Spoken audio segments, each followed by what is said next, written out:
Assalamualaikum warahmatullahi wabarakatuh. Sahabat imani rahimakumullah, alhamdulillah kita bisa bertemu di acara pada kesempatan pagi hari ini, di hari yang baik, di bulan Ramadan, di kesempatan yang baik, pada acara yang baik. Semoga seluruh himpunan kebaikan ini Allah besarkan bagi kita pahalanya. Tadi kita sudah memulai dengan membaca basmalah, dengan memuji syukur kepada Allah dan dengan bersolawat. Maka dengan basmalah, dengan solawat, dengan hamdalah tadi kita itu semua, itu sesungguhnya telah menjadikan kegiatan kita pagi hari ini telah diberkahi Allah Subhanahu wa Ta'ala. Insya Allah kita temui kembali nanti di dalam bentuk pahala di hari mizan, di hari penimbangan amal, insya Allah.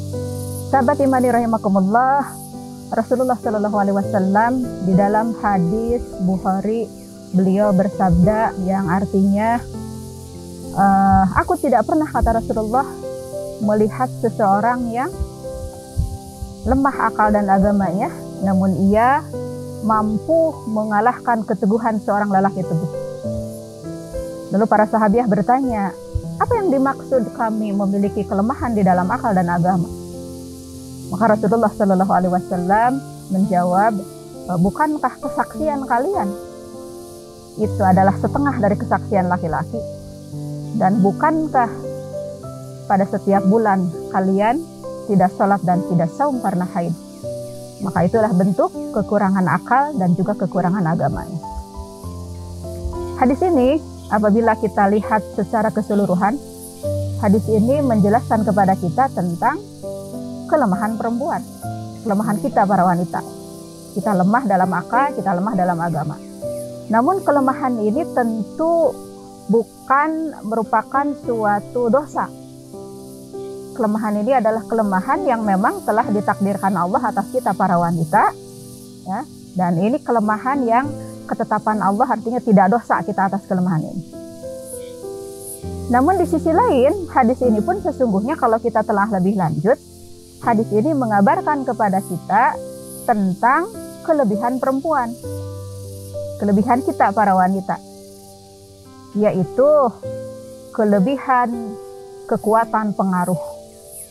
Tadi kata Rasulullah di awal hadis, aku tidak pernah melihat orang yang lemah akal dan agama, namun ternyata mampu mempengaruhi keteguhan lelaki teguh.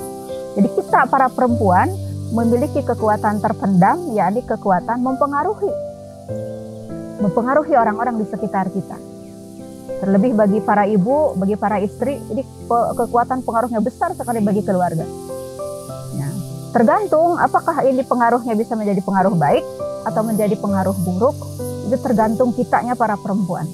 Apabila perempuannya berada pada posisi perasaan baik, keimanan baik, akhlak baik, ucapan baik, maka pengaruh yang akan ditimbulkan juga adalah pengaruh yang baik. Tetapi apabila perempuannya hatinya jelek, akhlaknya buruk, ucapannya kotor, maka pengaruh yang akan ditimbulkan pun itu adalah pengaruh yang buruk. Jadi ini hal yang harus disadari oleh kita para wanita, ya, kita para perempuan.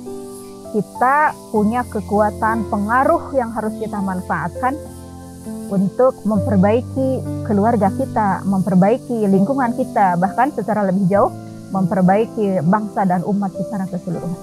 Kita punya kekuatan untuk itu, asal tentu saja kitanya memiliki modal yang baik terlebih dahulu, ya, biar pengaruh yang bisa ditimbulkan itu adalah pengaruh yang baik. Nah, sekarang kita semua berada di kesempatan Ramadan. Tentu saja kesempatan Ramadan ini merupakan momen yang sangat spesial bagi kita, ya, momen yang sangat berharga bagi kita untuk bisa mendatangkan pengaruh-pengaruh baik. Kesempatan Ramadan ini kita para perempuan, ini kesempatan yang paling baik untuk membersihkan jiwa, menguatkan jiwa, menata perangai, menata perilaku, dan juga mengelola ucapan-ucapan kita.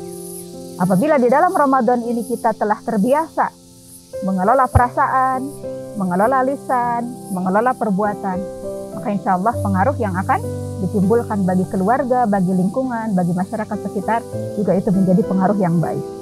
Nah, itu pelajaran yang bisa kita ambil dari hadis yang pertama, hadis Bukhari tentang perempuan betul punya kekurangan akal dan agama, tapi kita juga menyimpan potensi utama, yakni potensi mempengaruhi. kuatu ta'sir ya, punya kekuatan untuk meninggalkan bekas, meninggalkan dampak, meninggalkan pengaruh bagi orang di sekitar kita. Ya. Kekuatan pengaruh perempuan itu diletakkannya di mana? Terutama diletakkannya di perasaan dan juga lisan. Jadi hati-hati para ibu, hati-hati para istri, ya, menata perasaan, menata lisan. Karena ketika perasaan kita buruk, biasanya keburukan itu juga memuara ke orang-orang di sekitar kita, gitu. Berpengaruh pada orang-orang di sekitar kita. Pun juga ketika ucapan kita buruk, maka ucapan itu pun juga hati-hati. Siapa tahu saat kita berucap buruk, apalagi biasanya saat marah ya, saat marah kadang ibu-ibu, kadang para istri itu tidak bisa mengendalikan ucapannya. Nggak bermaksud sih, nggak bermaksud nyakiti sih, tapi kadang kita kelepasan mengatakan ucapan-ucapan buruk. Hati-hati, barangkali saat kita berucap dengan penuh intensitas tinggi itu, dengan penuh kekuatan emosi itu, siapa tahu itu bertepatan dengan diijabahnya doa-doa gitu ya. Sehingga kita khawatir ucapan yang buruk itu pada akhirnya mendatangkan penyesalan bagi diri kita sendiri, karena kadang Allah mengabulkan apa yang menjadi ucapan kita. Kalau ucapannya positif tentu alhamdulillah. Tetapi ketika ucapannya buruk, itulah yang harus kita takuti. Allah Subhanahu wa taala di dalam An-Nisa ayat 9 ya, beliau memesankan kepada kita, terlebih bagi kita para perempuan, hendaklah kalian takut meninggalkan generasi lemah yang kalian khawatiri kesejahteraannya. Oleh karena itu bertakwalah dan hendaklah mengucapkan kata-kata yang benar. Jadi di situ Allah memesankan kepada kita untuk senantiasa menjaga perasaan dengan ketakwaan dan juga memelihara lisan dengan hanya mengucapkan kalimat-kalimat yang benar. Ketakwaan kita, lisan yang baik kita, itulah sesungguhnya pemberian terbaik bagi anak-anak kita, pemberian terbaik bagi keluarga kita ya. Dengan ketakwaan orang tua, terutama ketakwaan ibu, ini bisa menjadi salah satu wasilah, salah satu sarana Allah menjaga anak-anak kita berada pada kondisi baik-baik saja. Contoh di dalam Al-Quran, di surat Ali Imran ya, ayat 30-an, rangkaian kisah Maryam. Rangkaian kisah Maryam itu diawali dengan kisah Allah menyebutkan bahwa Allah telah memilih Adam, Nuh, lalu memilih keluarga Ibrahim, memilih keluarga Imran. Lalu setelah diceritakan Allah memilih keluarga Imran, di situ diceritakan tentang ibunya Maryam. Kata salah satu riwayat namanya Hannah, gitu ya. Nah, Hannah ibunya Maryam ini adalah contoh dari seorang ibu yang bertakwa, yang ia telah mewariskan harapan kepada anaknya sekaligus juga mewariskan doa bagi anak cucunya. Hannah ketika mengandung Maryam menduga Maryam anak yang akan dilahirkannya itu laki-laki. Maka Hannah telah bernazar kepada Allah bahwa anaknya itu akan diwakafkan begitu untuk menjadi murabitun di Baitul Maqdis ya, untuk menjadi pemakmur Baitul Maqdis. Itu yang terjadi visinya Hannah ketika dia mengandung. Jadi sejak mengandung itu seorang ibu ketakwaan dan perasaannya sudah mulai berpengaruh gitu bagi janin yang dikandungnya. Ketika hamil, Hannah sudah memfisikkan kelak anaknya kalau lahir, anaknya akan menjadi pemakmur Baitul Maqdis, akan menjadi pelayan Baitul Maqdis, menjadi ahli ibadah di Baitul Maqdis. Ternyata ketika anaknya lahir, ternyata perempuan. Ya, lalu Hannah berkata, ya Allah, ya aku lahirkan ternyata perempuan, dan Allah lebih tahu siapa yang dilahirkan. Allah punya skenario tersendiri tentang siapa yang dilahirkan gitu. Namun karena Hannah sudah terlanjur bernazar yang bayinya itu akan diwakafkan ke Baitul Maqdis, meskipun Maryam perempuan, Maryam tetap diwakafkan untuk menjadi pemakmur Baitul Maqdis. Dan luar biasanya Hannah termasuk orang yang sejak hamil ia berdoa kepada Allah agar Allah menjaga anak cucunya dari gangguan setan. Dan kata Rasulullah, Maryam putranya Isa itu termasuk bayi-bayi yang tidak diganggu setan. Setiap bayi yang lahir itu ditusuk-tusuk setan di pinggangnya hingga kemudian bayi menangis. Kecuali Maryam dan putranya yakni Isa. Itu diantaranya oleh sebab berkah dari doa ibunya Maryam ya, yakni Hannah. Hannah telah berdoa agar anaknya dan juga cucunya dijaga oleh Allah dari gangguan setan. Dan Allah mengijabah doa ibu yang bertakwa. Allah mengijabah visi ibu yang visioner menjadikan anaknya hamba-hamba Allah. Itu contoh besarnya pengaruh perempuan bagi generasi selanjutnya. Jadi ketakwaan, doa ibu, ya, itu adalah warisan terbaik yang bisa kita berikan bagi generasi selanjutnya. Ucapan yang baik ibu, itu pun juga adalah warisan terbaik yang bisa kita berikan bagi generasi selanjutnya.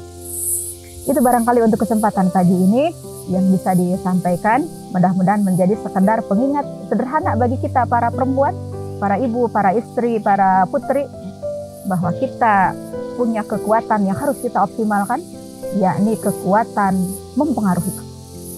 Dan kekuatan mempengaruhi ini akan menjadi pengaruh yang baik ketika kitanya bertakwa dan ketika kita mampu senantiasa menjaga perasaan kita pada perasaan-perasaan yang baik. Jadi perempuan mah jangan lama-lama bad mood. Jadi perempuan jangan lama-lama marah, jangan lama-lama punya perasaan tidak enak, karena ini akan berpengaruh buruk. Kita harus pandai mengelola perasaan. Dari perasaan buruk, sesekali buruk ya wajar karena kita manusia, tapi harus secepatnya dikelola biar menjadi perasaan yang baik kembali. Ya. Kemudian perempuan pun harus pandai mengelola lisan, karena kadang dari lisan yang buruk Allah mewujudkan yang buruk. Atau sebaliknya tentu dari lisan yang baik Allah pun mewujudkan pula hal-hal yang baik. Itu barangkali untuk kesempatan pagi hari ini. Semoga Allah melimpahkan taufik kepada kita para wanita, taufik kepada amal soleh yang diridhoinya, jika kita menjadi wanita-wanita yang bertakwa, yang mampu menjaga rasa, menjaga lisan, dan mampu memberikan pengaruh positif bagi keluarga dan bagi masyarakat serta bangsa dan umat kita. Aku qouli hadza wa astaghfirullah li wa lakum. Walhamdulillahirabbil alamin. Assalamualaikum warahmatullahi wabarakatuh.